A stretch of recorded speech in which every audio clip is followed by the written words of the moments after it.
Now, which system did you follow when you looked at the 3 quizzes? Most of the people followed the automatic system, and those who had time or who wanted to use rationality, they followed the reflective system, took a little bit time because it was slow, and then they gave the answer. So, in any part, whenever you are making decisions, just 2 minutes, if you just try to think that, okay, am I making an emotional decision? What is an emotional decision? It is also an automatic. Oh, if you see a person who is wounded on the road, a beggar is asking, all of a sudden you become emotional, okay, you just give the 100 rupee note to him. Now, a good rational person would see, well, is he crying? Has he got hurt? He's got, because a lot of beggars today, they try to go on your automatic system, but on a reflective mode, you may find that every 10 yards away, he is doing the same thing. So, every time, even if you are I would say hunted upon by an emotional response, just allow the reflective mode to take place, and then will definitely make a decision which is in your interest.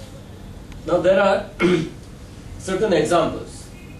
Now voters in India, the politicians know that these voters are only using the automatic system, because today our politicians, the way they talk about things is they only arouse the emotional aspect, the automatic aspect of the voters. Have you ever seen in Indian scenario of a politician who is really coming and giving some rational talks that if we do this, this happens, this happens, this happens? They will not do that, because every voter is actually governed by the automatic response in him.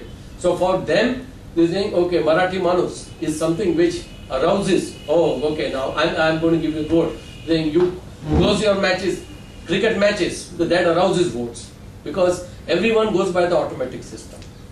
Temperature. Now, if I ask you what was the temperature today, because we all follow the Celsius method, you will say, well, it is there. But what was in Fahrenheit? What happens? We are over here in India, everything gets reported in Celsius, but if you are asked Fahrenheit, you will have to go through a reflective system and then give the answer. Well, Fahrenheit would be this is so much, so this has to be the Fahrenheit. Similarly, if you go in the US and ask what is the temperature, you will get the answer in Fahrenheit.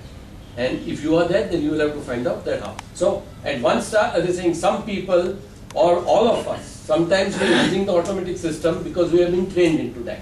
And sometimes to deviate from them, we have to go to the responsive system. Language. Our mother tongue is an automatic system. But when we are learning a new language, that's where we use our reflective. That is where we start doing something and we start learning that. And suppose if you are a person with 2 languages, then both ultimately, after repeated practice, then you start having the other language also on your automatic mode. Similar is the case with professional athletes. What they do? They really are a good chess player. It is, as I mentioned earlier, hours spent on practicing, hours spent on a skill of a certain amount of, a certain game, or or maybe say running, athletic like running or golfing or swimming. They spend so much of time that the automatic response as well as the reflective response, they both merge together, and that's how they are able to excel in the games. Now, what is an automatic response and a reflective response? One is a gut reaction. The automatic is a gut reaction. That okay, intuition is not bad, because a lot of times we get a lot of intuitions which are right. It is because of a lot of training. Suppose if I am in the business of stocks and if I see a market, and because of the training in the business of stock, sometimes I get a gut feel, because my reflective actions have been so much associated with the market that I get a gut feel that this will happen. So there is nothing wrong with a gut feel, but sometimes this gut feel is more guided without rational thinking, and that is where the problem comes. Now if you are in an airplane and the airplane is just shaking, or it goes through turbulence, what would your gut feel say? Oh, there's something wrong with the plane. And then, over a period of time, when everyone is there, you see 2-3 quiet faces, those people's mind are working in a reflexive mode because they are consciously aware that there is turbulence, but gap in the air. No. There's nothing to do. This is what they are thinking. It's not that gap. Why it has gone down, we are not going in there. But they know that planes are safe because every day thousands of planes are flying and they go through turbulence. But the first fear which comes is because all of a sudden it is the automatic mind which is working. But then when you start putting your conscious thought or rationality, then you find it down. Sensex down 900 points. All of a sudden it goes down 900 points. You see the fear it creates. Everyone, arey, market niche gaya, market niche gaya, market niche. Rationality of the mind will tell you that if you really go to there will be 4 or 5 stocks which are heavyweight in the index, which has gone down. That's why the Sensex has gone down. Take out your portfolio, you will find that you have none of the stocks which are in the portfolio, but the market has gone down. But your portfolio, this thing has not gone down to that extent. But the automatic mind first creates a panic in you. That's why in the markets, what is important is that whenever such things happen, allow the reflexive mind to work and then decide that, okay, is this a good buying time? Is this giving me an opportunity? Rather than being only governed by the automatic mind. Another example, the latest examples in the markets, I would say, is about IPOs to hit the market. Everyone is talking IPOs. So you believe that IPOs is the best thing to go. But if you rationalize your thoughts, if you look at why are so many IPOs coming in the bull market, why they never came in the bear market? They never came in the bear market because the people who are coming out with IPOs, they believe that today in this market you are willing to pay any stupid price for the stock, that's why willing to give the stocks to you. And in a bear market they will not come because they will have to give you the stocks cheaper.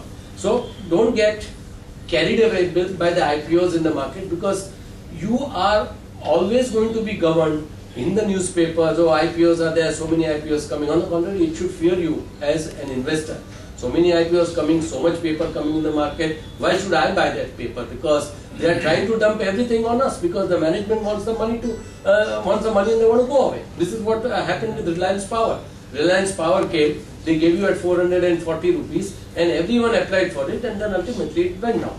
Similar is the case that if you use a rationality, you look at every IPO in the same way. Currently, what is happening is, government is going to go ahead with this divestment in public sector units. So what has happened is, everyone thinks, oh, government is going to go. So they are buying. Automatic buying is taking place in all PSU stocks because the government is going for divestment. Now, if you really reflect, if the government is going in for divestment, that means there will be more paper in the market. The government, they're saying, will come out with much more expensive IPOs in the market because the the stock prices have gone up drastically.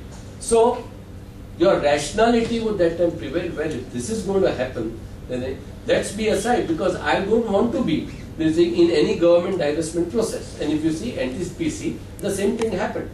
That the government came out with 201 and hardly anybody. And who applied for it? Now this is another. Automatic, I would say your action would be 80%, 90% the public issue was subscribed on the first day. After some time you will get to hear, oh, it was 3 times subscribed. But do you know exactly how it was subscribed? It could be all the government agencies, LICs and all, which has happened with NTPC. They have just put in the money. And you have an information which you are guided by, and your automatic response is, sab log ne liya to I should also buy.